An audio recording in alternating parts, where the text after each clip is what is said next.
বিসমিল্লাহির রহমানির রহিম। আসসালামু আলাইকুম ওয়া রাহমাতুল্লাহি ওয়া বারাকাতুহু। আশা করি আল্লাহ তাআলার অশেষ রহমতে আপনারা সবাই ভালো আছেন।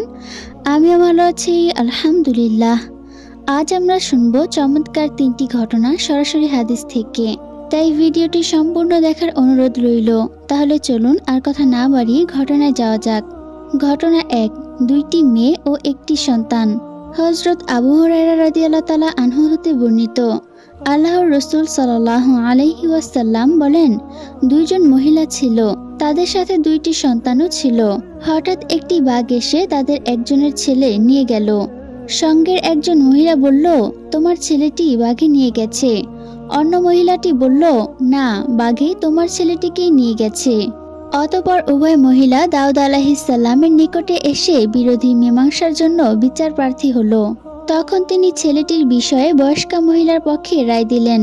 অতঃপর উভয় মহিলা রাজদরবার থেকে বেরিয়ে হযরত দাউদ আলাইহিস সালামের পুত্র সুলাইমান আলাইহিস সালামের নিকট দিয়ে যেতে লাগলো এবং দুইজন মহিলাই তাকেও সেই ব্যাপারটি জানালেন। তখন হযরত সুলাইমান আলাইহিস সালাম লোকেদেরকে বললেন, তোমরা আমার নিকটে একখানা ছোরা নিয়ে আসো। আমি ছেলেটিকে 2 টুকরো করে তাদের দুজনের মধ্যেই ভাগ করে দেই। এই কথা শুনে অল্প বয়স্কা মহিলাটি বলে উঠল, তা করবেন না, আল্লাহ আপনার ওপর রহম করুন, ছেলেটি তারই। তখন হযরত সুলাইমান আলাইহিস সালাম ছেলেটি সম্পর্কে অল্প বয়স্কা মহিলাটির অনুকূলে রায় দিলেন। কেননা কোনো মাই কখনো চাইবে না যে তার সন্তানকে তার নিজের কাছে রাখতে হলে তার সন্তানকে হত্যা করা হোক।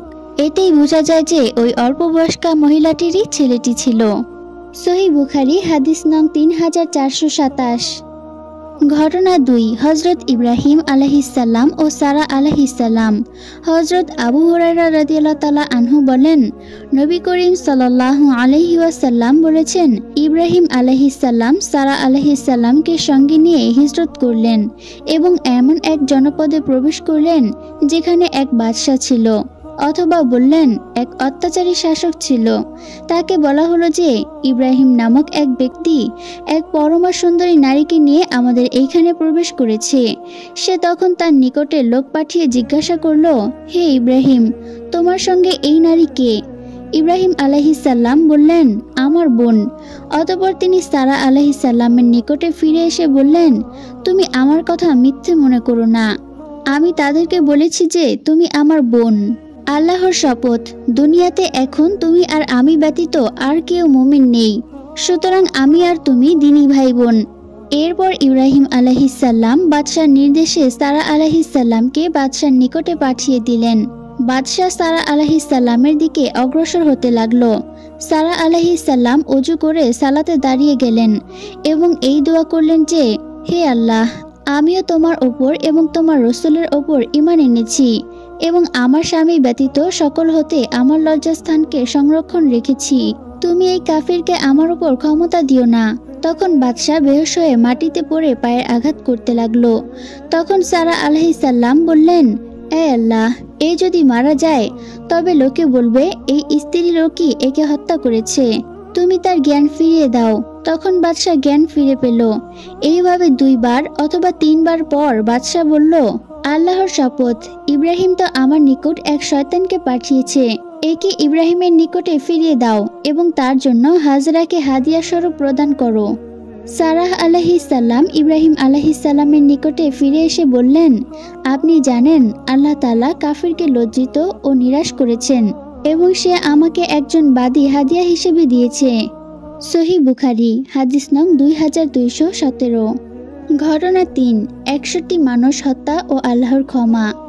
আবু সাইদ খুদরি রাদিয়াল্লাহু তাআলা আনহু হতে বর্ণিত, নবী করিম সাল্লাল্লাহু আলাইহি ওয়াসাল্লাম বলেছেন, বনি ইসরাইলের মাঝে এমন এক ব্যক্তি ছিল যে 99টি মানুষ হত্যা করেছিল। অতঃপর সে বের হয়ে এক পাদ্রীকে জিজ্ঞাসা করল, আমার তওবা কবুল হওয়ার আশা আছে কি? পাদ্রী বলল, না, 99টি মানুষ হত্যা করে তওবা কবুল হতে পারে না। তখন সে ওই পাদ্রীকেও হত্যা করল। এখন মোট হলো 100টি। অতঃপর পুনরায় সে জিজ্ঞাসাবাদ করতে লাগলো। তখন এক ব্যক্তি তাকে বলল, তুমি তুমি অমুক স্থানে চলে যাও।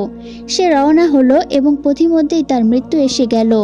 সে তার বক্ষদেশ দ্বারা সে মাটির স্থানের দিকে ঘুরে গেল। মৃত্যুর পর রহমত ও আজাবের ফেরেশতা মণ্ডলী তার রূহকে নিয়ে বাদানুবাদে লিপ্ত হয়ে গেলেন। অতঃপর আল্লাহ তাআলা সামনের ভূমিকে আদেশ করলেন, তুমি মৃত ব্যক্তির নিকটবর্তী হয়ে যাও এবং পশ্চাতে ফেলে আসা স্থানকে বললেন, যেখানে হত্যাকাণ্ড ঘটেছিল তুমি দূরে সরে যাও। অতঃপর আল্লাহ তাআলা ফেরেশতাগণদেরকে নির্দেশ দিলেন, তোমরা এখান থেকে উভয় দিকের দূরত্ব পরিমাপ করো। পরিমাপ করা হলো। দেখা গেল যে মৃত লোকটি সামনের দিকে 1 বিঘত বেশি এগিয়ে আছে, কাজেই তাকে ক্ষমা করা হলো। সহিহ বুখারী হাদিস নং 3470।